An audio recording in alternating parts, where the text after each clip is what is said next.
À la fête du premier mois de nos jumeaux, mon mari a jeté avec mépris 150 millions de dollars, me forçant à m'effacer pour son premier amour. J'ai pris l'argent, saisi le micro, et renversé toute la partie au l'humiliant alors qu'il tombait à genoux, suppliant. Les chandeliers du Ritz-Carlton étaient aveuglants de luminosité. Assez lumineux pour que je voie chaque clause froide et dure de l'accord, assez lumineux pour que je voie le sourire triomphant sur les lèvres de la femme assise à la table d'honneur. Le vin rouge tourbillonnait dans mon verre en cristal. J'en pris une lente gorgée. Le vin était légèrement acidulé sur ma langue, mais en l'avalant, il laissait un arrière-goût étrangement doux. Signé simplement. Ne faisons pas de scène. L'homme poussa les papiers de divorce vers moi, les épinglant avec un stylo plume professionnel. C'était le même stylo que je lui avais offert pour son anniversaire l'année dernière. Son ton était excessivement calme, comme s'il discutait de ce qu'il allait manger pour le dîner. Ces 150 millions de dollars sont suffisants pour vous assurer le reste de votre vie, dit-il. Je levai les yeux, ma voix plus ferme que je ne l'avais imaginé. Cette clause de post-nuptialité pour infidélité que nous avons signée juste après notre mariage. Au moment où vous m'avez remis ces papiers de divorce, elle est devenue nulle et non avenue, n'est-ce pas? Il se figea un instant, puis laissa échapper un léger rire, une trace d'impatience méprisante traversant ses traits. Ce genre de chose n'a jamais eu de valeur légale de toute façon. Je vous faisais juste plaisir à l'époque. Est-ce exact? Je posai mon verre de vin et pris le stylo plume. Alors que la plume planait au-dessus de la ligne de signature, je le regardai une dernière fois. Êtes-vous absolument sûr que ces 150 millions achètent notre mariage et tout le reste? Un éclair d'agacement traversa ses yeux. Son regard avait déjà dérivé vers la table d'honneur. La femme y était assise, parfaitement droite dans une superbe robe de créateur blanche, son maquillage impeccable. Me voyant la regarder, elle leva même son verre vers moi dans un léger toast et prononça un mot silencieux. Merci. J'abaissai les yeux et pressai mon nom sur le papier. Les lettres étaient écrites avec des traits fermes et lourds, comme gravés dans la page. Après avoir terminé, je repoussai l'accord, repris mon verre de vin et offris un léger sourire à l'homme et à toute la salle de bal pleine de regards qui étaient soit sympathiques, soit dédaigneux, soit simplement en train d'assister à un bon spectacle. Félicitations, vous avez enfin obtenu exactement ce que vous vouliez. Sur ce, je renversai la tête en arrière et vidai le verre. L'alcool était fort, me brûlant la gorge et me faisant picoter les yeux. Mais je savais que je ne pouvais pas pleurer parce que ce n'était que le début. Tout a commencé il y a 1 an. Ce soir-là, le soleil couchant teintait le salon d'un orange profond. Je venais de rentrer d'un rendez-vous échographique à la clinique. Un garçon et une fille, des jumeaux. Le médecin avait dit que toutes les mesures étaient parfaites. Je touchais mon ventre légèrement gonflé, calculant mentalement quel nom donner au bébé. L'écran de mon téléphone s'illumina soudainement avec une notification de mise à jour de réseau social. Je l'ouvris. C'était un profil sans nom de contact enregistré utilisant une fleur de gardénia dessinée à la main comme avatar. La publication n'avait qu'une seule phrase. 7 ans, je suis de retour. L'image jointe était une balise de localisation pour l'aéroport international JFK à New York. Je fixai cet avatar pendant un long moment. Gardénia. Je me souvenais de cette odeur. 3 mois auparavant. Tard un soir, l'homme était rentré très tard, imprégné d'alcool. Alors que je l'aidais à s'asseoir sur le canapé, je sentis un léger parfum insaisissable de gardénia sur lui. Cette odeur n'appartenait à aucune bouteille de parfum de notre maison. J'en étais absolument sûr. Alors qu'il marmonnait ivre. Il me saisit soudain la main et murmura, « Viviane a l'air si maigre. » Je n'insistai pas. Quand une femme est enceinte, elle est toujours meilleure à se consoler que d'habitude. Je me suis dit que ce pourrait être le parfum d'une collègue ou une odeur qu'il avait ramassée en passant devant un fleuriste. Cela pouvait être n'importe quelle explication raisonnable, mais cette publication sur les réseaux sociaux était comme une aiguille perçant silencieusement mon cœur, impossible à retirer. Dans les jours qui suivirent, je commençai à faire attention. Il changea le code de son téléphone. Avant, nous connaissions tous les deux les gestes de déverrouillage de l'autre. Maintenant, il emmenait même son téléphone dans la salle de bain quand il prenait sa douche. Tard dans la nuit, une fente de lumière s'échappait souvent sous la porte du bureau, et parfois j'entendais son rire étouffé. Une fois, je fis semblant de me lever pour prendre de l'eau. En passant devant le bureau, je l'entendis dire, « Tiens bon encore un peu. Ce sera bientôt fini. » Je ne savais pas à qui il parlait, mais je reconnaissais ce ton. Il n'avait jamais utilisé cette cadence douce et superficielle avec moi. Il y eut un autre incident, assez insignifiant pour être considéré comme trivial, mais il me réveilla complètement. Il dînait rarement à la maison, mais ce jour-là, il le fit. Ma belle-mère était là aussi. À table, elle n'arrêtait pas de raconter comment la belle-fille d'une amie de leur club de campagne était enceinte de son 3e enfant. Elle n'arrêtait pas de dire à quel point la femme était chanceuse, mentionnant que chacun d'eux était un garçon pour perpétuer le nom de famille. Je ne répondis pas, je gardai la tête baissée et bus ma soupe. L'homme prit soudainement la parole.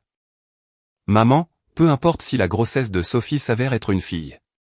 Nous pouvons toujours essayer d'avoir un garçon plus tard. Je dis, j'ai déjà eu le bilan de santé. C'est un garçon et une fille. Des jumeaux. » Ses baguettes s'arrêtèrent. Puis il sourit. Ce sourire était standard. Si standard qu'il semblait avoir été pratiqué d'innombrables fois. Il dit, « C'est génial. » Juste 2 mots. C'est génial. Il ne me regarda pas dans les yeux. Son regard passa devant moi, atterrissant quelque part loin derrière la fenêtre. Je commençai à enquêter sans faire de bruit, sans pleurer ni faire de scène, sans débouler au bureau de mon mari pour faire une crise comme une épouse amère et éconduite. Je commençai simplement à collecter silencieusement, tranquillement, les choses dont je savais que j'aurais besoin. Le premier élément fut le système de sécurité du véhicule. Sa voiture était un SUV de luxe haut de gamme. Le système de caméra de tableau de bord intégré était doté de capacités audio à distance dans l'habitacle et de stockage en nuage. Je l'avais harcelé pour qu'il l'installe il y a 3 ans, sous prétexte de m'inquiéter pour sa sécurité sur la route. Il était lié à mon numéro de téléphone. Il l'avait probablement complètement oublié. J'ouvris l'application Backend et accédai au fichier audio du mois dernier. Comme éplucher un oignon couche par couche, chaque enregistrement me faisait verser des larmes, mais je ne pleurais pas. Le premier enregistrement était de lui faisant un appel téléphonique dans sa voiture. L'heure indiquait 1h du matin. La voix à l'autre bout appartenait à une femme étouffée par les larmes. « Antoine, je n'en peux vraiment plus. À quoi bon vivre sans toi ? » Il dit, « Ne dis pas de bêtises. Ne vas-tu pas bien en ce moment ? » La voix de la femme devint soudain agitée. « Devoir te regarder épouser quelqu'un d'autre et avoir des enfants tous les jours. Tu appelles ça aller bien ? Si mon père ne m'avait pas menacé d'une crise cardiaque pour me couper les vivres, comment aurais-je pu rompre avec toi ? Pendant ces 7 années à Paris, il n'y a pas eu un seul jour où je ne t'ai pas manqué. » Il resta silencieux pendant un long moment, puis murmura, « Je n'ai pas oublié. » Puis la femme demanda, « Alors, que vas-tu faire ? Et Sophie et ses 2 enfants ? » Il répondit rapidement. Si rapidement, cela sonnait comme s'il avait préparé la réponse depuis longtemps. « Les enfants sont des Girard, évidemment. Quant à Sophie, je m'en occuperai. Donne-moi juste un peu plus de temps. » La femme demanda, « Combien de temps ? » Il dit, « Attends que les bébés naissent et que le gala de bienvenue soit terminé. Le moment venu, je trouverai une excuse appropriée, je lui donnerai une compensation massive et je la laisserai partir tranquillement. » La femme demanda combien il donnait. Il laissa échapper un rire froid. 150 millions, assez pour qu'elle dépense plusieurs vies. Avec son passé, juste une graphiste indépendante, elle n'a jamais vu ce genre d'argent. La femme demanda ensuite à propos des 2 enfants. Il dit, « Les enfants portent le nom Girard, donc bien sûr, ils restent avec la famille Girard. C'est une étrangère. Quel droit a-t-elle de prendre la lignée Girard ? » Je fermai le fichier audio. Dehors, la nuit était noire. Il était sur le balcon en train de fumer, la braise brillant et s'éteignant. Je ne pouvais pas voir l'expression sur son visage, mais je n'avais plus besoin de la voir clairement. À partir de ce jour, je commençai systématiquement à organiser les preuves. J'ai crypté les fichiers audio et les ai téléchargés sur 3 serveurs cloud sécurisés différents. Puis j'ai commencé à fouiller son bureau. Il me défendait habituellement d'entrer dans ce bureau, affirmant qu'il contenait des documents d'entreprise hautement confidentiels, mais la clé était accrochée au porte-clés dans le foyer. Il était trop paresseux pour la cacher. Dans un dossier sur l'étagère la plus basse de la bibliothèque, j'ai trouvé plusieurs accords d'actionnaires nominatifs. C'étaient des parts de filiales qu'il avait placées sous les noms de parents dans ses premières années. Cela faisait si longtemps qu'il les avait probablement oubliés lui-même. Je les ai lus attentivement et ne les ai pas déplacés. J'ai simplement pris des photos, puis j'ai trouvé un courtier financier impitoyable et haut de gamme pour m'aider à exécuter quelques mouvements. Par plusieurs séries de transferts de capitaux discrets, ces parts ont été progressivement transférées sous les noms de SARL que je contrôlais. Ce n'était pas une somme énorme, mais c'était suffisant pour étouffer plusieurs des chaînes d'approvisionnement essentielles de son entreprise à un moment critique. Ensuite, j'ai trouvé Maître Dubois. C'était la sœur aînée de ma colocataire d'université, une avocate de premier plan en droit de la famille à Manhattan, particulièrement douée pour gérer les litiges de divorce de très grande fortune. Nous nous sommes rencontrés dans un café discret. J'ai étalé toutes les preuves devant elle. Après les avoir examinées, elle est restée silencieuse pendant un long moment, puis a dit une phrase. « Vous êtes plus intelligente que lui. » Je lui ai demandé quelles étaient mes chances de gagner si nous allions au procès. Elle a dit, « Ce n'est pas une question de chance. C'est ce que vous voulez. » J'ai dit, « Je veux qu'il paie le prix. Je veux qu'il se souvienne pour le reste de sa vie que me trahir a été la chose la plus regrettable qu'il ait jamais faite. » Maître Dubois a remonté ses lunettes. « Alors, nous allons avec le plan B. Pas de précipitation pour intenter un procès. Nous jetons d'abord le filet, attendons que le poisson nage, puis nous le refermons. » Pendant ce temps, ma vie ne semblait pas différente d'avant. J'allais faire les courses et cuisiner comme d'habitude, allais à mes contrôles prénataux et à mes promenades comme d'habitude, et servais des repas chauds à l'homme quand il rentrait à la maison comme d'habitude. Même après que ma belle-mère se soit pratiquement installée dans l'aile des invités pour superviser ma grossesse, je la saluais avec un visage souriant comme d'habitude. Ma belle-mère déversait toute son attention sur la pensée de son futur petit-fils. Chaque jour, elle se vantait auprès de ses amis de l'héritier Girard. À moi, elle n'avait qu'une phrase. « Mange plus. Tu manges pour mon petit-fils. » Une nuit, je me suis levé pour aller aux toilettes. En passant devant la suite des invités, j'ai entendu ma belle-mère au téléphone à l'intérieur. La porte n'était pas bien fermée, et sa voix s'échappait par fragments. « Oui, des jumeaux. Le garçon est florissant. La fille n'est qu'un bonus, mais ça n'a pas d'importance de toute façon. La famille Girard a maintenant son héritier. C'est Sophie Martin. Si elle n'avait pas été une bonne couveuse, l'aurions-nous gardée aussi longtemps? Une fois que les bébés auront passé leur premier mois, Antoine divorcera d'elle. Cette Viviane est la belle-fille que j'ai vraiment en tête. Nous connaissons ses racines. Sa famille était autrefois très respectable. Ils sont tombés dans des moments difficiles maintenant, mais alors? Les Girard ont plus qu'assez d'argent pour s'occuper d'elle. Le fait est qu'elle est complètement dévouée à Antoine, pas comme l'actuelle, pleine de pensées machiavéliques. Ne vous inquiétez pas, Antoine a tout arrangé. Un règlement de 150 millions de dollars est plus que ce que quelqu'un de son milieu pourrait jamais rêver. Si elle ne sait pas ce qui est bon pour elle, nous avons de nombreuses façons de la gérer. Je restais dans le couloir faiblement éclairé, tout mon corps glacé. Non pas par peur, mais parce que je comprenais enfin que dans cette maison, du début à la fin, je n'étais qu'un outil de reproduction. Un outil de reproduction avec un utérus très fonctionnel. Quand j'étais enceinte de 7 mois, j'ai eu une rupture prématurée des membranes. J'ai dû subir une césarienne d'urgence. Le jumeau est sorti le premier. Sa sœur a suivi 2 bonnes minutes plus tard. Quand j'ai été conduite hors de la salle d'opération, j'avais encore des tubes qui me sortaient du corps, tremblant de manière incontrôlable, mais le couloir était entièrement vide. Personne ne m'attendait. L'homme et ses parents étaient tous rassemblés autour de la fenêtre de la nurserie. La voix de ma belle-mère pouvait être entendue à un demi-couloir de distance. « Oh, mon précieux petit héritier. Regardez ses traits. Il ressemble exactement à Antoine quand il était bébé. » Une infirmière murmura un rappel. « Monsieur Girard, votre femme est sortie de l'opération. Voudriez-vous la voir d'abord ?» Ce n'est qu'alors que l'homme sembla se souvenir de quelque chose. Il se retourna, s'approcha, me serra la main et dit, « Tu as fait un excellent travail. » Sa main était chaude, mais ses yeux ne me regardaient pas. Une seconde plus tard, il se retourna pour regarder les bébés. Je fermai les yeux, sentant mon corps aussi vide que mon cœur. Pendant la semaine, je suis resté dans la suite VIP de l'hôpital. La femme n'a jamais visité, mais le téléphone de l'homme n'arrêtait pas de sonner. Chaque fois qu'il regardait un message, il jetait inconsciemment un coup d'œil dans ma direction, puis se levait et sortait dans le couloir pour rappeler. Une fois, j'ai fait semblant de dormir et je l'ai entendu baisser la voix devant la porte, disant « Tiens bon encore un peu. Ce sera bientôt fini.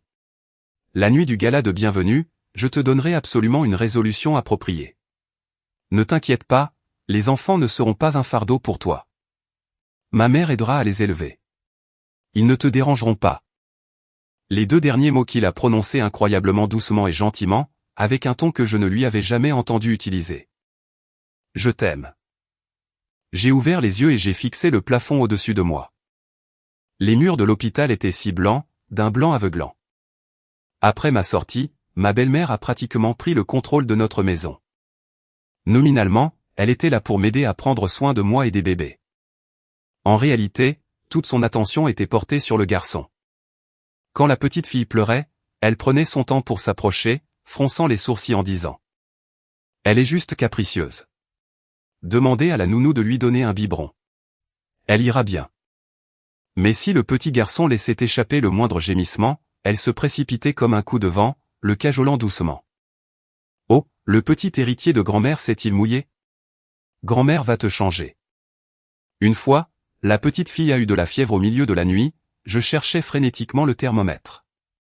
En passant devant la suite des invités, j'ai de nouveau entendu ma belle-mère au téléphone. Sa voix était très basse, mais je l'ai entendue distinctement. Cette Sophie, une fois la réception passée, nous la renverrons. Nous, les Girard, l'élevons. Quel droit a une étrangère de prendre l'héritier Girard ? Viviane est le véritable amour de notre Antoine. Si son père ne l'avait pas bloqué à l'époque, comment aurait-ce jamais été au tour de Sophie d'entrer dans notre famille ? J'ai serré le thermomètre, suis resté dans le couloir sombre un instant, puis je suis retourné dans la chambre principale. La petite fille brûlait à 39 degrés. Son petit visage rouge, elle pleurait jusqu'à n'avoir plus de force. Je l'ai tenue en utilisant une débarbouillette chaude pour lui essuyer le corps encore et encore afin de faire baisser sa température. L'homme n'est rentré qu'à 3 heures du matin, imprégné d'alcool. Me voyant assise sur le lit tenant le bébé, il a froncé les sourcils. « Pourquoi n'es-tu pas encore endormi ? La petite fille a de la fièvre. Tu as consulté un médecin. Je lui ai donné du paracétamol. Sa température a un peu baissé. C'est bien. » Il s'est glissé sous les couvertures, m'a tourné le dos, et bientôt le bruit de ses ronflements a rempli la pièce. Je suis resté là les yeux ouverts jusqu'à l'aube. Le ciel à l'extérieur de la fenêtre est passé du noir au bleu foncé contusionné, puis finalement au gris perle pâle de l'aube. La lumière s'est glissée petit à petit, éclairant le visage de l'homme profondément endormi et aussi l'écran de mon téléphone. Assis tranquillement, il y avait un nouveau fichier audio que j'avais exporté de sa caméra de tableau de bord. L'heure était tôt ce matin. L'endroit était le parking du quai de la rivière Hudson. La femme pleurait magnifiquement dans l'enregistrement. Antoine, elle a donné naissance à des jumeaux, un garçon et une fille. Ne vas-tu pas divorcer d'elle maintenant ? Vas-tu me jeter ? Il a dit, comment pourrais-je ? Je ferai absolument ce que je t'ai promis. Le jour du gala de bienvenue, je la ferai signer les papiers de divorce devant tout le monde. Tu devrais venir aussi. Considérez ça comme une adaptation à votre futur rôle de Madame Girard. J'ai fermé l'enregistrement et posé le téléphone sur la table de chevet. Dehors, le ciel était complètement clair. La ville se réveillait. Le bruit des pneus, les voix humaines et les chants d'oiseaux se mêlaient, pleins de vie animée. Mais je sentais que je sombrais au fond de l'océan, entouré de froid et de silence. Les invitations au baptême et au gala de bienvenue furent conçues avec l'aide de la femme. Des bords dorés pâles estampillés de minuscules fleurs de gardénia. Quand l'homme me tendit l'invitation pour que je la regarde, il y avait une fierté non dissimulée dans ses yeux. Qu'en penses-tu, Viviane l'a conçue ? Son esthétique a toujours été de premier ordre. Je la pris, mon pouce frottant le motif floral en relief. C'est en effet très beau, dit-il. Tu devrais revoir la liste des invités aussi. Ce sont tous des personnages importants. Le moment venu, porte cette robe de créateur que je t'ai achetée le mois dernier. Fais-toi maquiller professionnellement. Ne me fais pas honte. Il marqua une pause comme s'il se souvenait soudain de quelque chose à ajouter. Exact. Viviane viendra aussi ce jour-là. Sa santé n'est pas excellente, alors elle est venue spécialement aujourd'hui pour partager la joie. Assure-toi de bien t'occuper d'elle. Je levai les yeux vers lui. À quel titre? Son visage s'assombrit. Sophie, ne cherche pas les ennuis. Traite-la comme une amie normale. Sauve les apparences. Ne me rends pas les choses difficiles. Je souris. Compris. Il en fut satisfait. Se retournant pour partir. Je l'appelai. Il se retourna. Je demandai. As-tu fait examiner cet accord de divorce par un avocat? Y a-t-il des failles? Il se figea un instant, puis rit involontairement. Quoi? Tu penses vraiment me poursuivre en justice pour la garde? Arrête de rêver. J'ai fait rédiger cet accord par les meilleurs avocats de mon service juridique d'entreprise. Il est étanche. 150 millions de dollars en espèces versés en une seule fois. La condition est que tu renonces volontairement à la garde et au droit de visite des 2 enfants et que tu coupes tous les liens avec la famille Girard à partir de ce moment-là. Tout est écrit noir sur blanc. Renoncer volontairement. Je répétai lentement ces 2 mots. Renoncer volontairement. Il me regarda de haut. Sophie, sois intelligente. Prends l'argent. Trouve un endroit pour vivre une belle vie. Tu es encore jeune. Tu peux te remarier, mais les enfants doivent rester avec la famille Girard. C'est la limite de mes parents. Et la mienne aussi. Et dans ta limite, demandai-je doucement. As-tu ne serait-ce qu'un peu considéré les sentiments des enfants? Ils ont besoin de leur mère. Leur mère? Il ricana. Avec notre argent, nous pouvons embaucher une flotte des meilleures nourrices du pays. De plus, Viviane prendra la place de leur mère. Elle les traitera bien. Tu n'as pas à t'inquiéter. Quand il dit cela, ses yeux étaient complètement clairs, comme si c'était la chose la plus naturelle du monde. J'acquiesçai. Il me tapota l'épaule. Maintenant, c'est censé. Ne t'inquiète pas. L'argent ne manquera pas d'un seul centime. Il arrivera sur ton compte dès que tu auras signé. Il s'éloigna, ses pas s'éloignant dans le couloir. Je m'assis à la coiffeuse, regardant le visage pâle et épuisé dans le miroir. La femme dans le miroir portait un pyjama épais en polaire, ses cheveux attachés en désordre, de profonds cernes sous les yeux. Elle ressemblait à une plante gardée dans un coin sans lumière. Ses feuilles jaunissant, sa tige fragile, prête à casser à tout moment. Mais elle ne casserait pas. J'ouvris le tiroir. Tout au fond gisait une enveloppe en papier craft. À l'intérieur, une épaisse pile de documents. Au-dessus se trouvait cet accord postnuptial d'infidélité et de mode de vie. Le papier avait légèrement jauni, mais l'écriture était toujours claire. À l'époque où nous étions follement amoureux, il avait pris l'initiative de proposer de signer cet accord, disant que c'était pour me donner un sentiment de sécurité, disant qu'il ne me trahirait jamais de sa vie. L'accord avait été rédigé par son avocat, s'étalant sur une 12aine de pages. Les clauses principales n'étaient que 2. Premièrement, si le mari commettait l'adultère, qu'il soit émotionnel ou physique, cela serait considéré comme une perte volontaire de toute sa part personnelle dans le patrimoine matrimonial, et il devait payer une compensation supplémentaire pour détresse émotionnelle à l'épouse, s'élevant à 50% de ses actifs liquides à l'époque. Deuxièmement, si le mari initiait un divorce sans faute majeure de la part de l'épouse, il devait transférer inconditionnellement 30% de ses actions dans son entreprise à l'épouse. À l'époque. Il me tenait et disait, « Bébé, signe ceci et tu seras ma femme pour le reste de cette vie. Personne ne pourra jamais ébranler ta position. » J'avais pleuré des larmes de joie. En y repensant maintenant, c'était de la pure ironie. J'ai remis l'accord postnuptial. En dessous se trouvaient des copies de plusieurs accords d'actionnaires nominatifs, et en dessous de cela, un épais rapport médical.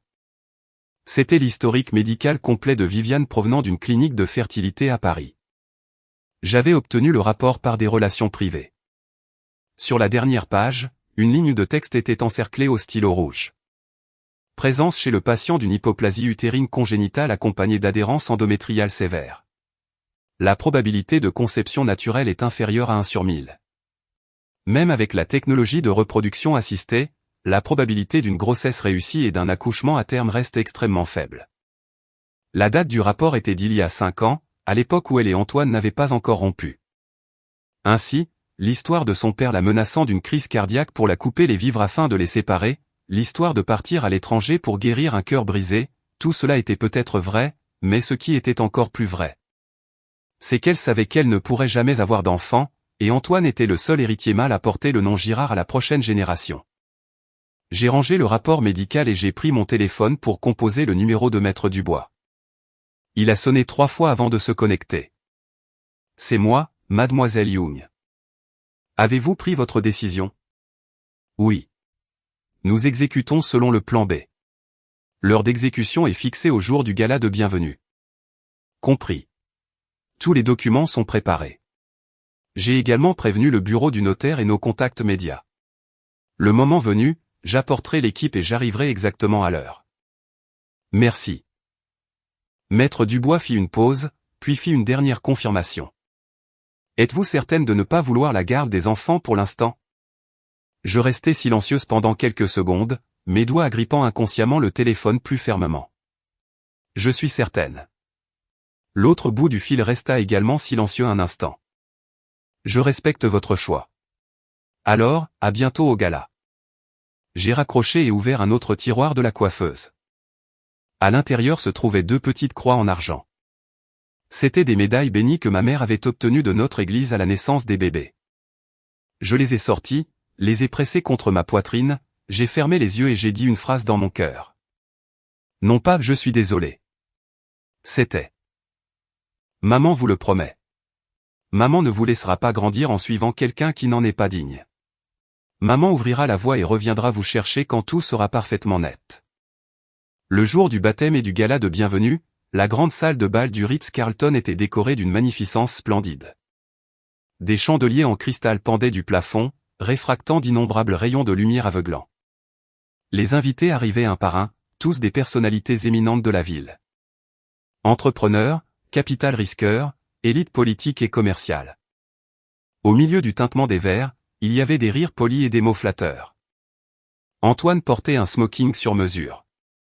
Sa coiffure impeccable, se mêlant aux invités avec un sourire éclatant.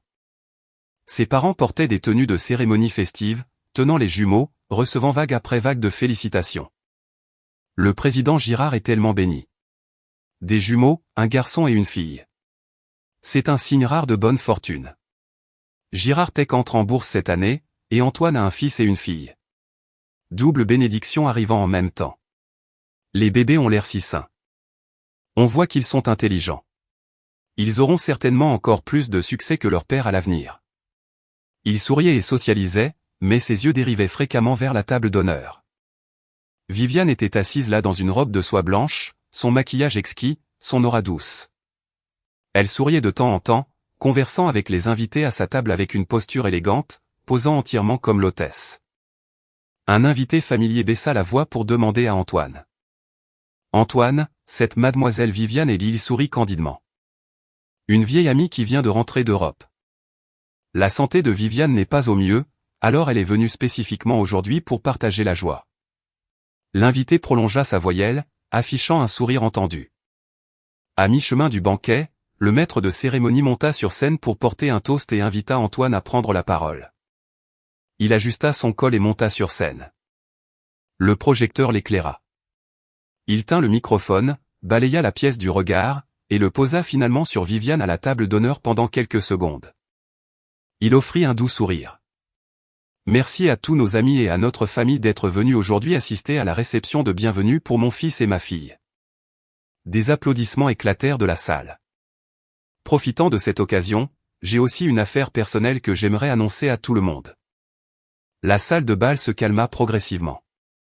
Les regards de nombreuses personnes commencèrent à faire des allers-retours entre l'homme sur scène, la robe blanche à la table d'honneur, et moi, assise sans expression dans la section familiale.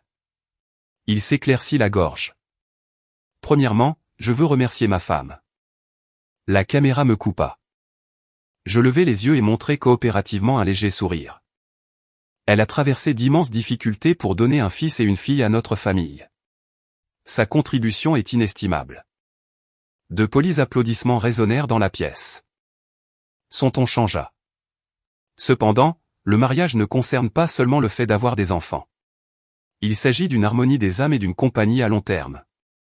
Malheureusement, après mûre réflexion, Sophie et moi avons décidé de mettre fin à notre mariage. Une agitation traversa instantanément la foule. D'innombrables yeux se posèrent sur moi comme des projecteurs. Surprise, pitié, mépris, joie maligne. Ma belle-mère, tenant son petit-fils en coulisses, ne put réprimer la courbe ascendante de ses lèvres. Viviane baissa légèrement les yeux, prenant sa tasse de thé pour cacher le triomphe dans son regard. Antoine continua, pour compenser Sophie pour son dévouement au cours de ces années, je lui verserai personnellement 150 millions de dollars en espèces comme règlement de divorce. En même temps, la garde complète des 2 enfants me reviendra, et elle renonce volontairement à ses droits de visite.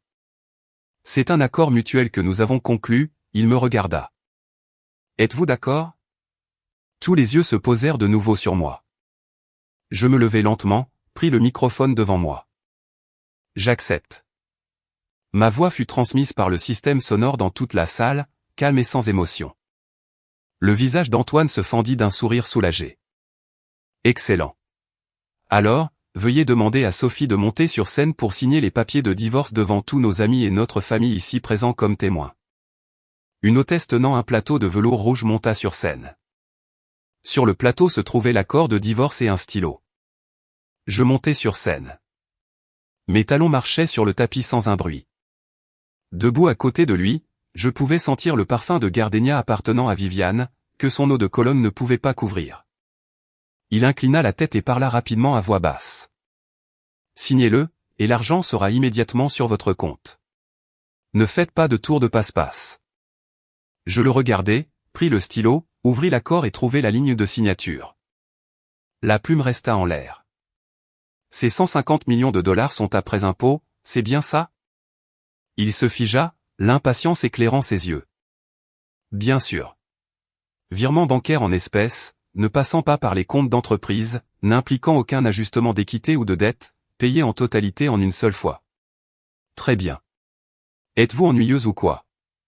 C'est écrit parfaitement clairement dans l'accord. J'acquiesçai et j'écrivis mon nom. Après avoir écrit, je pris l'accord, le montrai au public, puis je regardai le maître de cérémonie. Puis-je emprunter le microphone un instant? J'ai aussi quelques mots à dire. Le maître de cérémonie regarda Antoine. Il fronça les sourcils mais acquiesça quand même. Il pensait probablement que je dirais simplement quelques mots polis de gratitude et de bénédiction ou que je pleurais et me plaindrais un peu pour gagner de la sympathie, rien de malveillant. Je pris le microphone, me tournai et fis face à la salle pleine d'invités.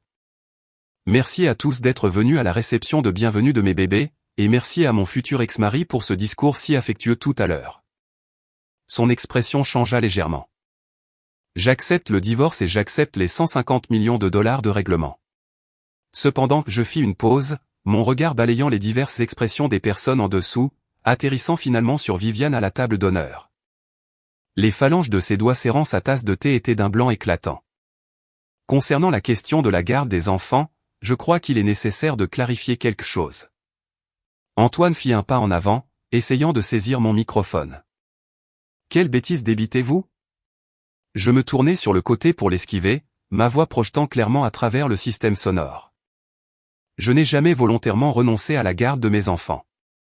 Plus précisément, je n'ai jamais accepté de confier la garde de mes enfants à un père qui a commis l'adultère, tenté de dissimuler des biens matrimoniaux. Et conspiré avec quelqu'un d'autre pour abandonner sa propre chair et son sang.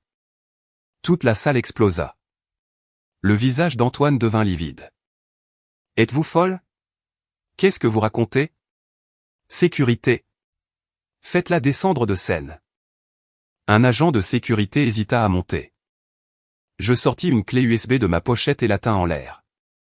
Ici se trouvent des enregistrements audio de la dernière année de cet homme rencontrant secrètement mademoiselle Viviane à plusieurs reprises, discutant de la manière de me forcer à divorcer et de la manière de me priver de la garde. 17 extraits au total. Cela inclut des conversations détaillées où il prévoit de m'envoyer dans un établissement à l'étranger après ce gala, me plaçant essentiellement en résidence surveillée afin que mademoiselle Viviane puisse s'installer en douceur dans la famille Girard. Voudriez-vous que je les joue pour tout le monde dans la salle en ce moment? L'agent de sécurité s'arrêta net. Les pupilles d'Antoine se contractèrent. La tasse de thé des mains de Viviane tomba au sol avec fracas, se brisant en morceaux. Elle se leva brusquement, son visage pâle comme du papier. Vous me calomniez.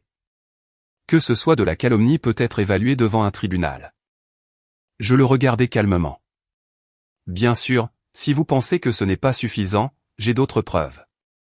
Je sortis une pile de papiers imprimés de ma pochette et les tins en l'air. Ce sont les relevés de transactions de cet homme transférant des actifs vers plusieurs sociétés écrans offshore via les réseaux Shadowwire au cours des 6 derniers mois. Le montant total dépasse 50 millions de dollars. Quel est le but? J'imagine que je n'ai pas besoin d'expliquer. Le père d'Antoine, le président Girard, s'était également levé maintenant, son visage sombre comme le tonnerre. Antoine, qu'est-ce que cela signifie? Antoine se mit à transpirer sur le front. Papa, elle me tend un piège. Ce sont des investissements normaux à l'étranger. Des investissements? Je ricanais. Investi dans une société de conseil en art nouvellement enregistrée au nom de mademoiselle Viviane qui n'a absolument aucune activité commerciale réelle. Président Girard. Vous pouvez consulter l'itinéraire de paiement vous-même pour voir à qui cela est allé. Je tendis la pile de papier directement au président Girard, dont le visage était maintenant apoplectique. Ma belle-mère, tenant le petit garçon, cria vivement. Quel vipère! Juste parce que vous ne pouviez pas le garder, vous voulez détruire mon fils. Ne la croyez pas, tout le monde. Elle ne veut que de l'argent. Je levai un sourcil, regardant l'enfant innocent dans ses bras. Maman, le garçon que vous tenez n'est-il pas le fils que j'ai mis au monde? Ou pensez-vous que seul un enfant né de Viviane est digne du nom Girard? Ma belle-mère s'étouffa avec ces mots. Viviane tremblait de partout, me pointant du doigt et pleurant vers Antoine. Antoine, elle me calomnie comme ça. Tu dois me défendre. Il me saisit le poignet, sa prise si forte qu'elle faillit me broyer les os. Que voulez-vous exactement? 150 millions de dollars ne suffisent pas? Combien voulez-vous? Dites-le. Je le repoussai, m'approchai et baissai ma voix à un volume que nous seuls pouvions entendre. En ce moment, ce n'est pas moi qui vous supplie. C'est vous qui me suppliez. Me suppliez de ne pas remettre ces choses au réseau de répression des crimes financiers, à l'IRS, ou aux journalistes du Wall Street Journal demain matin. Ses yeux devinrent rouges. Vous n'oseriez pas. Regardez-moi. Nous nous fixions du regard. La colère, la panique et l'incrédulité dans ses yeux se transformèrent finalement en une trace de peur. Il réalisa enfin que la femme qui se tenait devant lui, l'épouse qui avait partagé son lit pendant 5 ans, portait ses enfants et restait docile et silencieuse, tenait un couteau qui pouvait le déchirer en morceaux, et la pointe de la lame était déjà pressée contre sa gorge. La salle était silencieuse. Je relevai le microphone. Étant donné que cet homme a commis des fautes graves dans le mariage et a malicieusement transféré des biens matrimoniaux communs, j'annonce officiellement qu'en vertu des clauses pertinentes de l'accord postnuptial que nous avons signé, j'exige qu'il remplisse ses obligations contractuelles. Premièrement, qu'il renonce automatiquement à la totalité de sa part personnelle dans nos biens matrimoniaux communs. Deuxièmement, qu'il me verse une compensation supplémentaire pour détresse émotionnelle s'élevant à 50% de ses actifs liquides actuels. De plus, parce qu'il a initié le divorce et que ma partie est absolument sans faute selon l'accord, il doit me transférer inconditionnellement 30% de ses actions dans Girard Tech. Pour toutes les demandes ci-dessus, mon équipe juridique a préparé tous les documents légaux nécessaires. Je regardai vers l'entrée de la salle de bal. Les portes s'ouvrirent. Une équipe de 6 avocats en costumes impeccables, menée par Maître Dubois, entra d'un pas ferme. Maître Dubois s'avança, me fit un léger signe de tête, puis fit face à la foule, sa voix portant fort. Mesdames et messieurs, je suis le conseiller juridique de Mademoiselle Young. J'annonce au nom de ma cliente que toutes les demandes que Mademoiselle Young vient de faire sont entièrement étayées par une base juridique et des preuves. Des copies des documents de litige et des preuves pertinents ont déjà été soumises simultanément au tribunal et copiées au conseil d'administration de Girard Tech et à la SEC. Si Monsieur Antoine Girard refuse de se conformer, nous engagerons immédiatement des procédures judiciaires.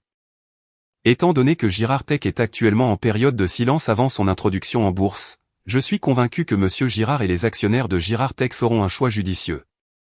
Les visages de plusieurs membres du conseil d'administration de Girard Tech devinrent incroyablement laids.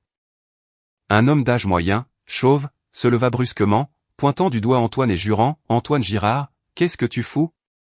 Si l'introduction en bourse de l'entreprise est ruinée par toi, je ne te laisserai jamais tranquille. Le président Girard chancela sur ses pieds et fut rattrapé par quelqu'un à côté de lui. Il pointa un doigt tremblant vers son fils, incapable de prononcer un seul mot. Ma belle-mère s'effondra lourdement dans sa chaise avec le bébé et se mit à pleurer bruyamment. Quelle malédiction! Quel péché notre famille a-t-elle commis pour faire entrer une telle croqueuse de diamants dans notre maison? Viviane resta figée sur place, oscillant dangereusement. Elle regarda Antoine, regarda la famille Girard dans le chaos total, et regarda les regards dans l'audience qui était passée de l'envie et de la bénédiction au dégoût et à la moquerie.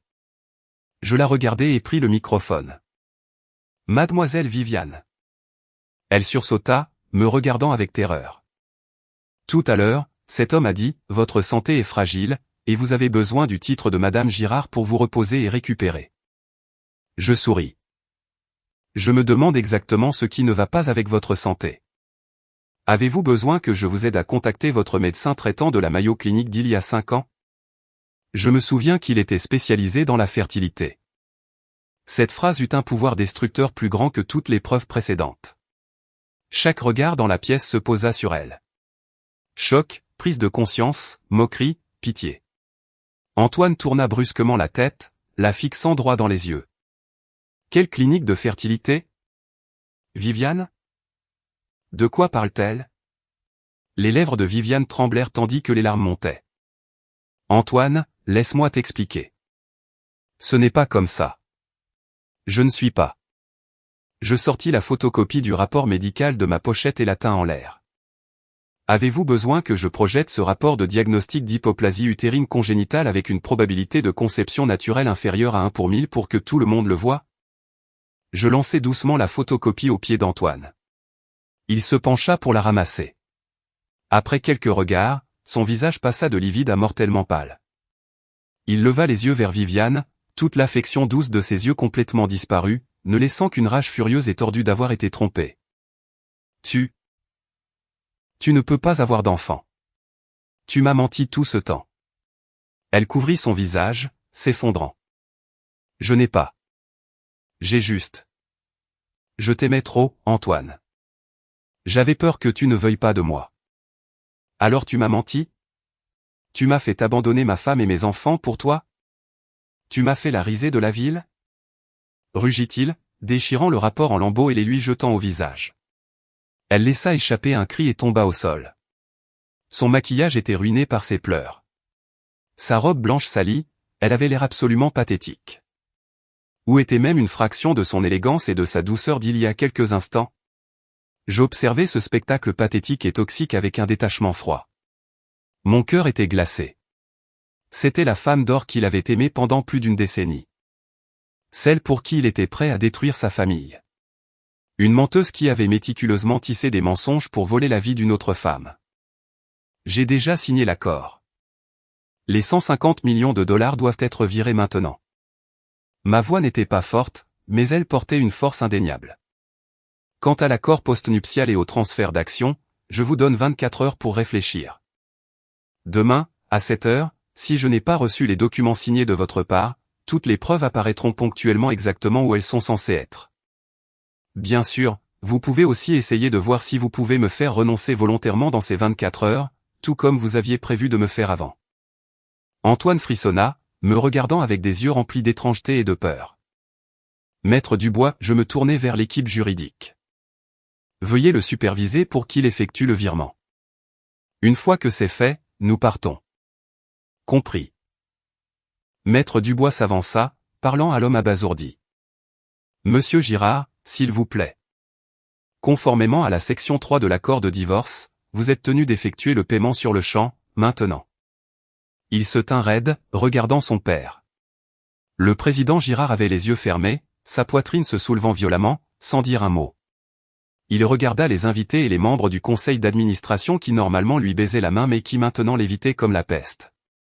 Finalement, son regard se posa sur la femme en pleurs sur le sol et sa mère qui sanglotait en tenant l'enfant. Son monde entier se désintégrait sous ses yeux. Virez l'argent. Il prononça 2 mots entre ses dents. Assistant, exécuté immédiatement. Quelques minutes plus tard, mon téléphone vibra. La notification bancaire indiquait que 150 millions de dollars avaient été crédités sur le compte. Les zéros étaient parfaitement clairs.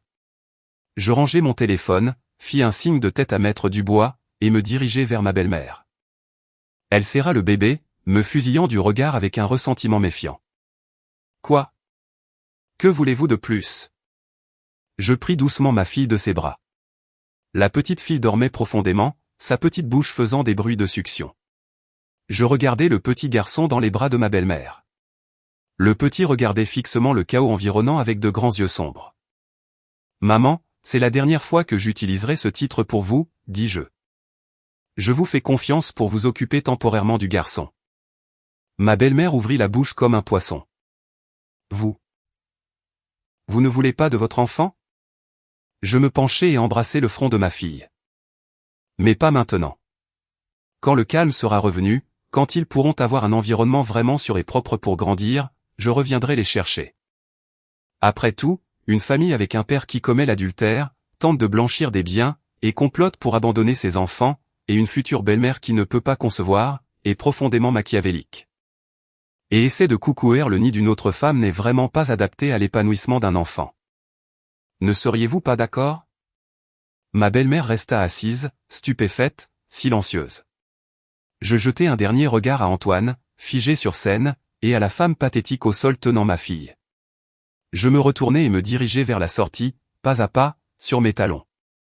Maître Dubois et son équipe me suivaient, leur pas net et régulier. Arrivé aux portes, je m'arrêtai et regardai vers la table d'honneur. Il y avait encore des éclats de la tasse brisée éparpillés, réfractant la lumière aveuglante des chandeliers en cristal. J'élevai légèrement la voix, m'assurant que même les personnes au fond de la salle pouvaient entendre clairement. Oh, au fait. Antoine me regarda, hébété. J'ai oublié de vous dire une chose. Ce rapport médical que vous venez de déchirer était réel. Mademoiselle Viviane ne peut vraiment pas avoir d'enfant. Alors, je retroussai les coins de mes lèvres, révélant mon premier et dernier sourire vraiment significatif de la journée. Félicitations. Vous n'aurez jamais d'autres enfants de votre vie. L'héritage Girard est mort. Sur ce, je me retournai et ouvris les portes. La lumière vive du couloir inonda l'espace. Derrière moi, il y avait les sanglots aigus et soudains de ma belle-mère, le bruit sourd du président Girard s'effondrant, le rugissement bestial d'Antoine, les cris hystériques de Viviane. Et le tumulte incontrôlable de toute la pièce. Mais je tenais la petite vie chaude et douce dans mes bras et marchais vers la lumière sans me retourner, laissant ce naufrage derrière moi. Mon téléphone vibra. C'était un message de Maître Dubois. Mademoiselle Young, nous venons de recevoir des nouvelles que la SEC a officiellement lancé une enquête sur Girard Tech pour des soupçons de violation de divulgation. Les actifs personnels d'Antoine Girard ont également été soumis à un gel conservatoire précontentieux. Je répondis par un mot, bien. Dehors, la nuit s'épaississait. Les néons de la ville s'allumaient un à un. Le trafic s'écoulait sans fin. Le monde ne s'arrêtait jamais de tourner à cause des joies ou des peines d'une personne. Mais la vie de certaines personnes, à partir de ce soir, sera complètement orientée sur une voie différente. J'ai baissé la tête et j'ai caressé la tendre joue de ma fille. Elle semblait chatouiller. Sa petite bouche bougea, formant un sourire inconscient et doux. J'ai souri aussi. Bébé, n'aie pas peur. Maman est là. À l'avenir, maman construira une vie sûre et belle pour toi et ton frère. La voiture s'est fondue dans le flot lumineux du trafic, disparaissant dans la vaste nuit. Cette réception de bienvenue grandiose et absurde, ainsi que tous ces calculs, trahisons et larmes, étaient enfermés à jamais derrière ces lourdes portes de mon passé. Mais ce que je n'attendais pas, c'est que 24 heures plus tard, les choses allaient s'aggraver bien au-delà de mes attentes. À 10 heures le lendemain, je m'assis ponctuellement dans le bureau de Maître Dubois. 2 documents étaient devant moi. L'un était l'accord de transfert d'actions. L'autre était la confirmation de conformité à l'accord postnuptial. Les lignes de signature étaient vierges. Antoine ne les avait pas livrées avant la date limite. Il n'y eut même pas un appel téléphonique. Maître Dubois vérifia sa montre. 10h03. Il est en retard. Selon le plan, nous devrions engager des procédures judiciaires. Pas de précipitation. Je pris mon café et pris une lente gorgée. Donnez-lui une demi-heure de plus. En vérité, je savais exactement ce qu'il faisait mieux que quiconque. Tôt ce matin, la caméra de bord que j'avais laissée dans sa voiture avait transmis un nouvel enregistrement. L'heure était 2 heures du matin. L'endroit était le bureau du président à son siège social. Il n'était pas le seul dans le bureau. Il y avait aussi son père, le président Girard, le conseiller juridique de l'entreprise et les représentants privés des 2 plus grands actionnaires. Dans l'enregistrement, la voix du président Girard était rauque et épuisée, comme s'il n'avait pas dormi de la nuit. Avez-vous la moindre idée de ce que vous avez fait? L'équipe d'enquête de la SEC est arrivée à l'entreprise à 8 heures ce matin. Ils passent tous les livres au crible en ce moment. Ces fonds que vous avez transférés, pensiez-vous vraiment qu'ils ne pouvaient pas être tracés simplement parce qu'ils sont partis à l'étranger? Ils ont les registres originaux des sociétés écrans offshore. Et ces 50 millions de dollars que vous avez blanchis via des sociétés fictives. L'autre partie a un enregistrement de chaque transaction. La voix d'Antoine sonnait comme une bête en cage. Papa, à quoi bon dire ça maintenant? Le plus urgent est de savoir comment supprimer l'enquête de la SEC. Dois-je contacter le commissaire Martin? Nous avons des relations avec lui. Peu importe qui vous contactez. Le président Girard frappa violemment le bureau. Pensez-vous que c'est un litige commercial standard? L'autre partie détient une chaîne de preuves. Une chaîne de preuves complète. De votre premier transfert à votre dernier, chaque transaction a une heure, un montant, un compte et un intermédiaire. Ce n'est pas quelque chose qu'une femme ordinaire pourrait réaliser. Comprenez-vous? Depuis combien de temps vous tend-elle des pièges? 1 an? 2 ans? Et vous n'avez rien remarqué? Après un long silence, Antoine murmura. Comment a-t-elle pu? Ce n'est qu'une graphiste. Où a-t-elle trouvé ses relations, ses ressources? Vous ne comprenez toujours pas. La voix du président Girard était pleine de déception. Vous n'avez jamais vraiment compris quel genre de femme vous avez épousée. La voix du conseiller juridique intervint. Sèche et empreinte d'une froideur strictement professionnelle. Antoine, permettez-moi d'analyser la situation actuelle d'un point de vue juridique. Premièrement, si l'enquête de la SEC sur les violations de divulgation est étayée, les plans d'introduction en bourse de Girard Tech seront retardés d'au moins 3 ans. Et c'est l'estimation la plus optimiste. Le pire scénario est que s'il découvre que vous avez malicieusement dissimulé des transactions importantes entre parties liées et des problèmes concernant les changements dans la partie contrôlante réelle. Notre qualification pour l'introduction en bourse pourrait être purement et simplement annulée. Deuxièmement, concernant cet accord postnuptial, nous avons consulté 3 experts de premier plan en droit de la famille pendant la nuit. Leur évaluation est unanime. Il est parfaitement valide. Les 2 parties avaient pleine capacité civile lors de sa signature. Le contenu ne viole aucune disposition légale impérative et il a été notarié. Troisièmement, concernant les 50 millions de dollars d'actifs transférés, l'autre partie dispose non seulement de relevés bancaires, mais aussi de témoignages audio des intermédiaires financiers. Cela ne relève plus des litiges civils. Si l'autre partie choisit de déposer une plainte auprès de la police et que la division des crimes en col blanc du FBI est impliquée, vous pourriez faire face à des accusations criminelles. Accusations criminelles. La voix d'Antoine paniqua clairement. Quoi? Accusations criminelles, détournement de fonds d'entreprise, détournement de fonds, évasion fiscale. Faites le calcul vous-même du nombre d'années que vous obtiendrez pour tout cela combiné dans un établissement fédéral. Un long silence suivit. Seules de lourdes respirations et le tic-tac de l'horloge murale pouvaient être entendus dans l'enregistrement. Puis un représentant des actionnaires parla lentement, chaque mot sonnant comme une sentence de mort. Antoine, nous, les actionnaires, ne sommes pas venus ici aujourd'hui pour vous aider à résoudre votre problème.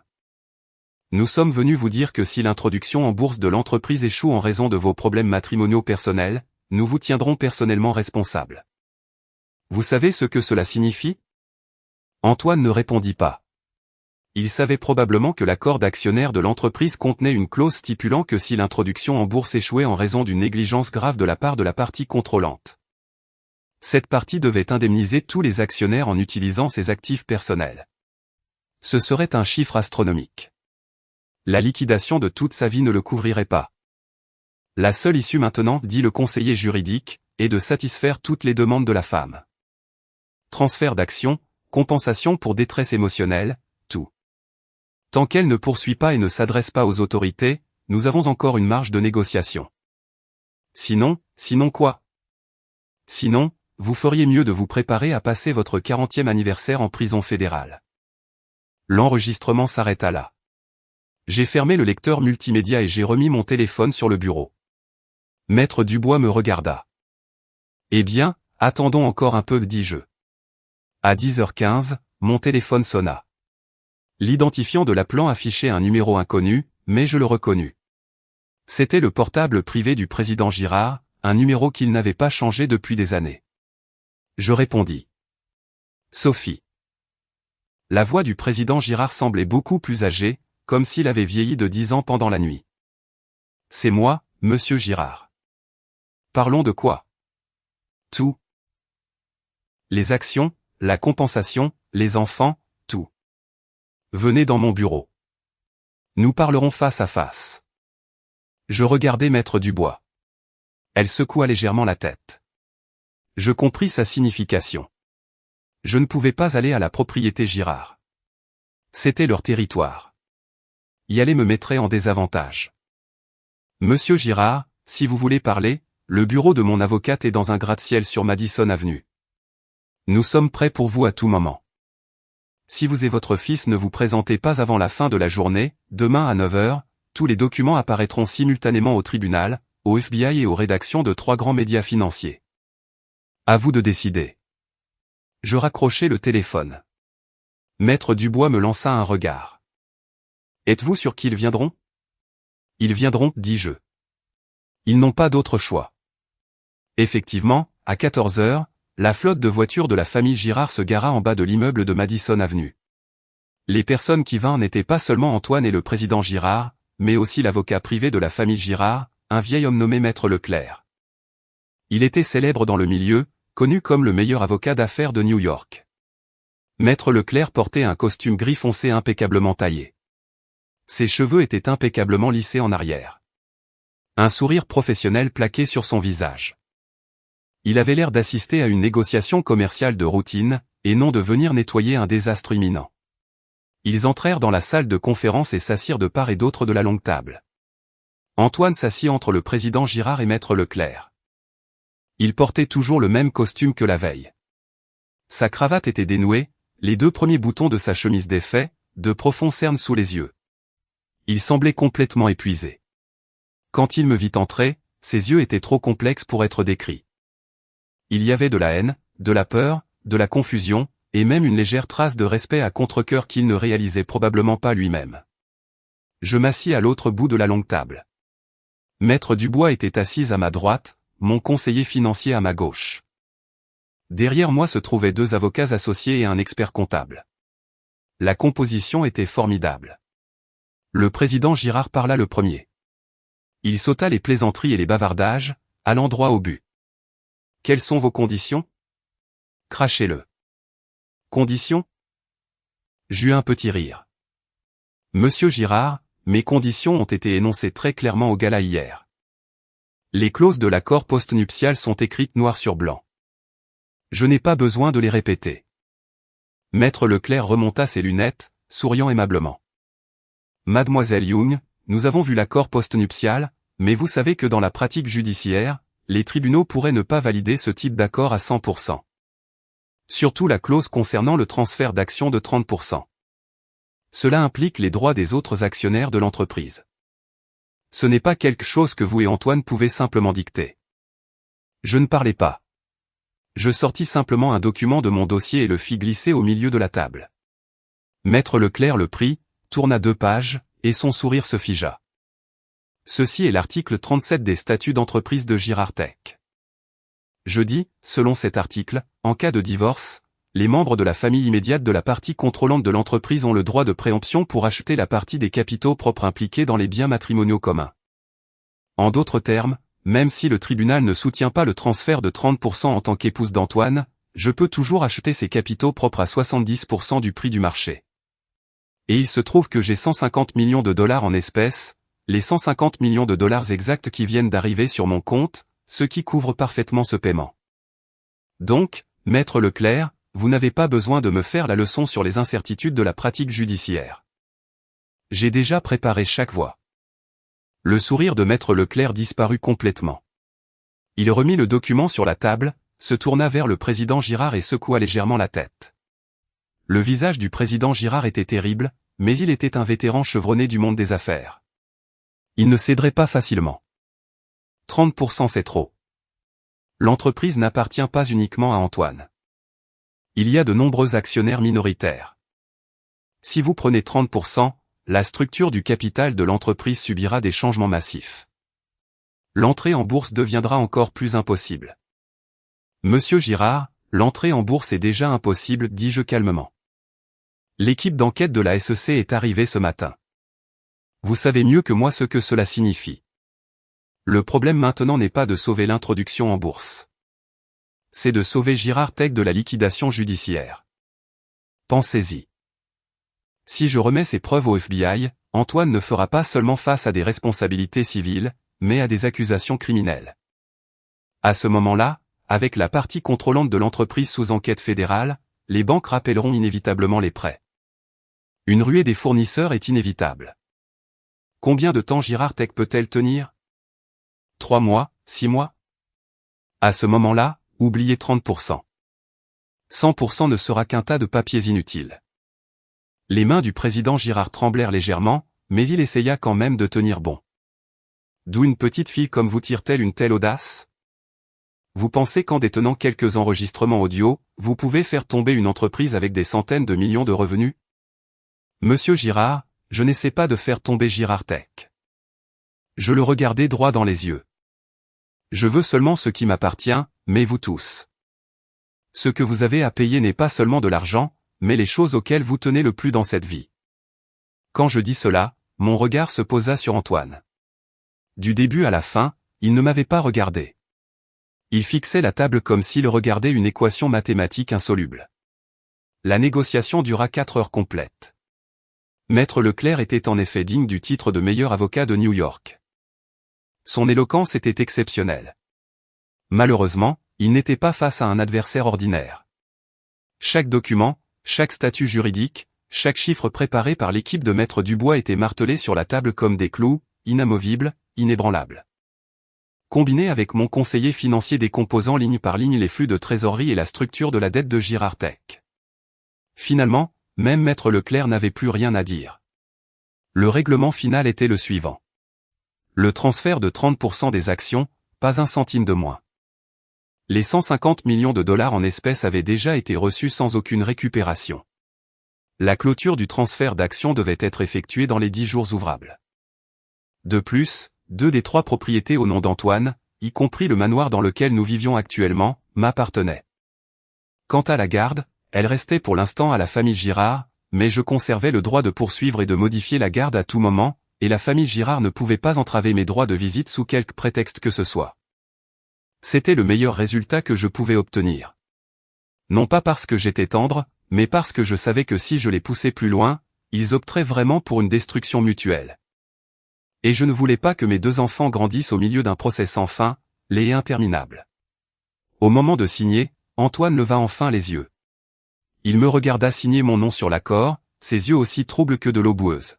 « Quand avez-vous commencé à planifier cela » demanda-t-il soudain, sa voix si rauque qu'elle ne ressemblait pas à la sienne. « Quand ai-je commencé » Je coiffai le stylo, le regardant. « Depuis la nuit où tu as prononcé le nom de Viviane dans ton sommeil pour la première fois. » Son visage changea. « Tu ne te souviens pas » Je dis, « Tu es rentré ivre. Je t'ai aidé à t'asseoir sur le canapé. Tu m'as saisi la main et tu as dit, Viviane a l'air si maigre. C'était la première fois. Puis vint la 2e fois. La 3e fois, tu pensais avoir bien réussi, mais j'ai entendu chaque fois que tu parlais dans ton sommeil. Tu as changé le code de ton téléphone, mais tu n'as pas vérifié le système de sécurité de la voiture. Tu as emmené ton téléphone dans la salle de bain pour te doucher, mais tu n'as pas désactivé la synchronisation cloud. Chaque fois que tu allais la voir, tu te garais sur le parking du quai de la rivière Hudson au même endroit et à la même heure, qu'il pleuve ou qu'il fasse beau. Tu pensais garder ça parfaitement secret, mais en réalité, tu enregistrais chacun de tes mouvements, les sauvegardant sur le cloud, les sauvegardant partout où je pouvais les voir. Il était stupéfait. Ses lèvres bougèrent frénétiquement, mais aucun son n'en sortit. Tu ne m'as jamais prise au sérieux, dis-je. Ma voix n'était pas forte, mais chaque mot s'ancrait dans l'air. Tu ne m'as pas épousée parce que tu m'aimais. C'était parce que j'étais obéissante, facile à contrôler et que j'avais un utérus fonctionnel. Tu m'as gardé pendant 5 ans, non pas parce que j'étais génial, mais parce que tu avais besoin d'un outil de reproduction qualifié pour perpétuer le nom de la famille Girard. Et au moment où cette tâche fut accomplie, tu n'as pas pu attendre de me jeter et de placer ta précieuse femme d'or sur le piédestal. Tu n'as même pas voulu attendre que les bébés aient 1 mois. Tu as attendu devant la salle d'accouchement, et la première chose que tu as faite après que j'ai accouché n'a pas été de prendre de mes nouvelles, mais de prendre des photos des bébés pour les envoyer à ta Viviane. Il tenta de m'interrompre. Je levai une main pour l'arrêter. Laisse-moi finir. Tu pensais que 150 millions de dollars, c'était beaucoup, assez pour que je dépense plusieurs vies. Tu pensais que je prendrais l'argent et partirais comme une bonne fille, disparaissant de ton monde pour toujours. Tu pensais même que même si je n'étais pas d'accord, tu pourrais utiliser toutes sortes de méthodes pour me forcer. As-tu jamais considéré quelle est la différence entre 150 millions de dollars entre mes mains et entre les tiennes? La salle de conférence était si silencieuse qu'on pouvait entendre l'horloge murale. La différence est que ces 150 millions de dollars sont ce que tu m'as supplié de prendre, pas ce que je t'ai demandé. La différence est qu'à partir d'aujourd'hui, tu dois non seulement me donner 150 millions de dollars, mais aussi 30% de tes actions, 2 maisons, et la peur à vie que je puisse intenter un procès pour la garde à tout moment. La différence est que tu pensais te débarrasser d'un fardeau, mais tu m'as en fait remis un couteau directement entre les mains. Je poussai l'accord signé au centre de la table et me levai. Tu m'as demandé quand j'ai commencé à planifier. Laisse-moi te dire, depuis la nuit où tu as prononcé le nom de Viviane dans ton sommeil, je savais exactement comment ce mariage se terminerait. À partir du moment où tu n'as jeté qu'un seul regard au bébé devant la salle d'accouchement et que tu as ensuite regardé ton téléphone, je savais exactement comment tu me traiterais. De la fin de la nuit, ta mère a tenu son petit-fils et a dit, les filles n'étaient qu'un bonus. Je savais exactement comment ta famille traiterait ma fille. Alors, ne me demande pas quand j'ai commencé à planifier. Ce que tu devrais te demander, c'est comment une femme qui a passé une année entière enceinte de tes enfants a démantelé, pièce par pièce, l'échiquier que tu avais si méticuleusement mis en place. Antoine resta assis dans sa chaise sans dire un mot. Son visage était dépourvu d'expression comme une figure de cire, mais je vis ses mains trembler sur la table. Ses doigts tremblaient légèrement, incapables de s'arrêter. Le président Girard se leva, me regardant profondément. Il y avait quelque chose dans ses yeux que je ne pouvais pas lire. Ni colère, ni regret. Plutôt une prise de conscience tardive, bien trop tardive. Vous êtes bien plus formidable que votre belle-mère, dit-il soudainement, sans raison apparente. Je marquai une pause, puis je compris ce qu'il voulait dire. Il parlait de sa femme, cette femme qui avait vécu dans l'ombre de son mari toute sa vie, négligée pendant des décennies, se reposant sur la vantardise de son petit-fils pour combler son vide. Le président Girard voyait probablement en moi quelque chose qu'il n'avait jamais vu chez sa femme. Une sorte de pouvoir appartenant aux femmes qu'il n'avait jamais vraiment reconnu dans sa vie. Je ne répondis pas. Je pris simplement mon sac, saluai Maître Dubois, me retournai et sortis de la salle de conférence. Derrière moi, j'entendis la voix contenue d'Antoine, comme si elle était arrachée du fond de sa gorge. Sophie. Je m'arrêtai de marcher, sans me retourner. Les enfants, quand viendras-tu voir les enfants? Je vous ferai savoir. Au moment où la porte se referma derrière moi, j'entendis un bruit sourd à l'intérieur de la pièce, comme si quelque chose de lourd avait été brisé sur la table. J'étais seul dans l'ascenseur.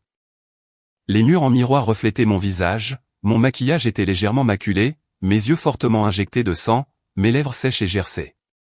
J'avais l'air d'une épave absolue.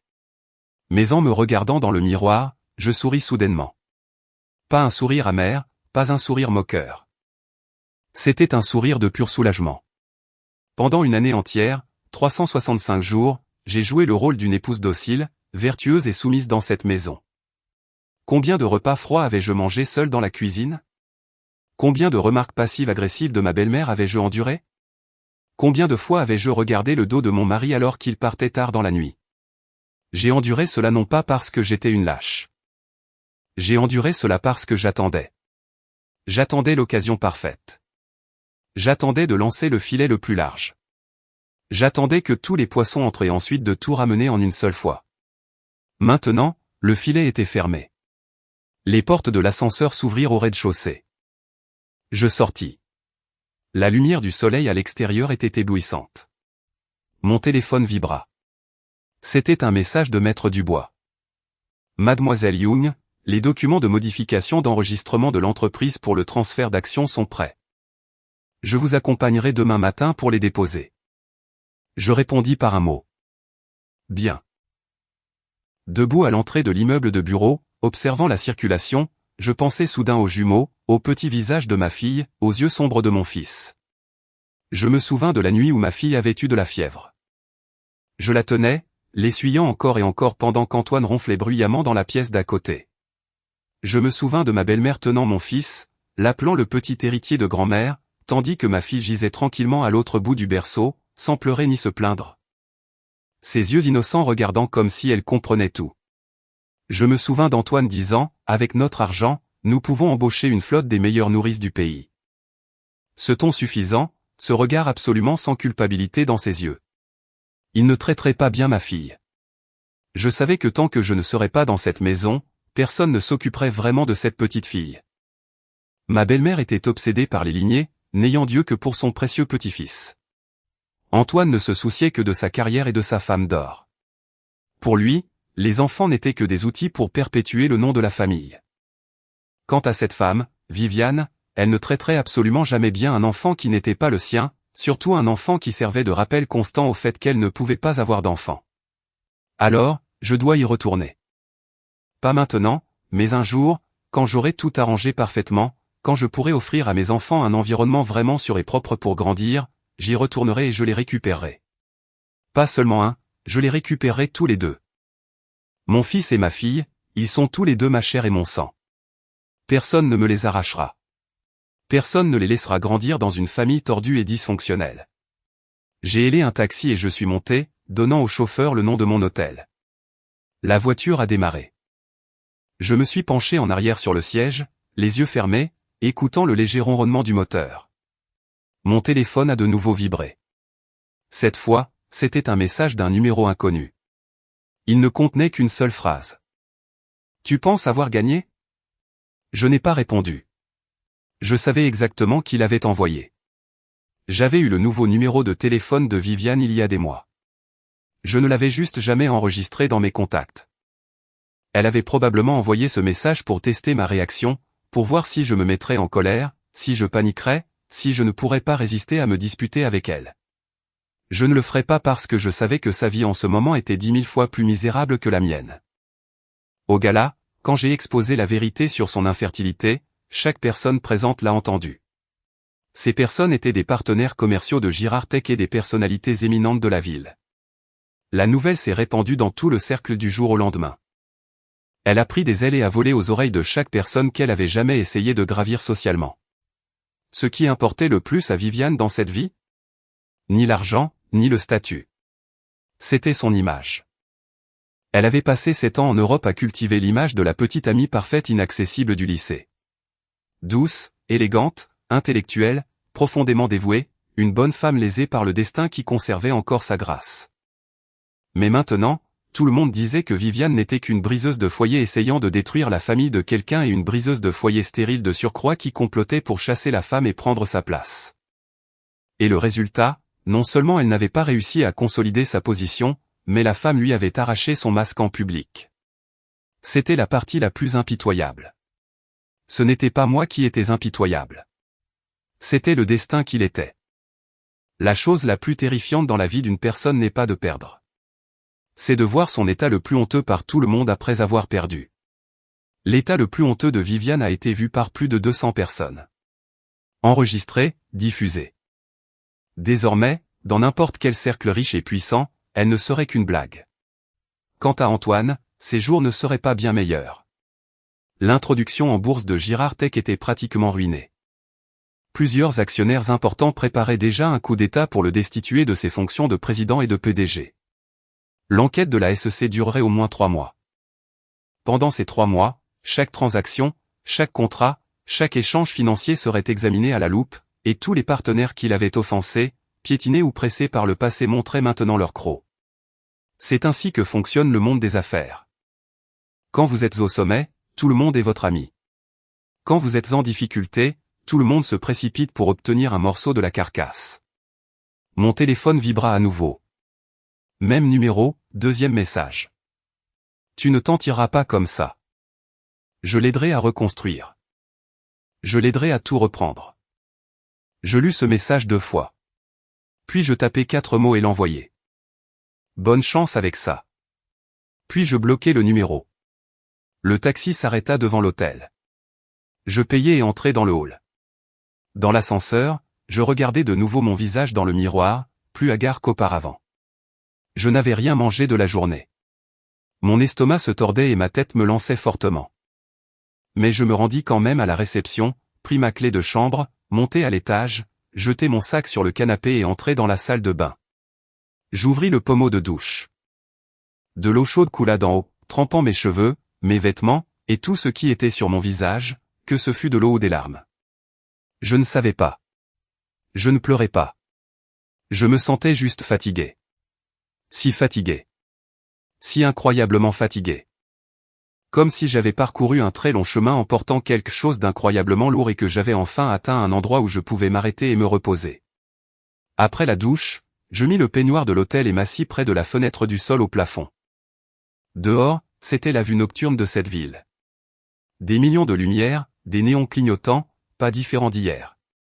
Il y avait quelques messages non lus sur l'écran de mon téléphone. Je les parcourus. Il y avait des confirmations de documents de Maître Dubois, des captures d'écran d'arrivée de fonds de mon conseiller financier, et un message vocal de ma mère. J'appuyai sur le message vocal de ma mère. J'écoutais sa voix divagante à l'intérieur. Chérie, maman t'a fait de la soupe. Je t'apporterai ça demain. Ne porte pas tout ça toute seule. S'il y a quelque chose qui ne va pas, dis-le à maman. Je portai le téléphone à mon oreille et l'écoutai plusieurs fois. Puis je répondis avec 3 mots. Maman, je vais bien. Dehors, des feux d'artifice explosèrent. On ne savait pas qui célébrait quoi.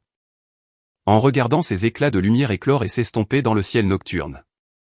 Je me souvins soudain d'une scène très lointaine. Il y a 5 ans, quand Antoine et moi nous sommes rencontrés pour la première fois, il avait aussi tiré des feux d'artifice pour moi. C'était mon anniversaire. Il avait loué un yacht entier, invité plus de 20 amis, et tiré une demi-heure complète de feux d'artifice sur l'eau. Debout sur le pont, regardant un ciel plein de lumière brillante et fluide. Je pensais avoir rencontré la meilleure personne du monde entier. Il disait qu'il m'aimait, disait qu'il voulait m'épouser, disait qu'il me donnerait la meilleure vie pour toujours. Je l'ai cru. Comment ne l'aurais-je pas fait? Il était si riche, si respectable, si doué avec les mots romantiques. J'étais juste une fille d'un milieu ordinaire, faisant un travail de graphiste ordinaire, vivant simplement au quotidien.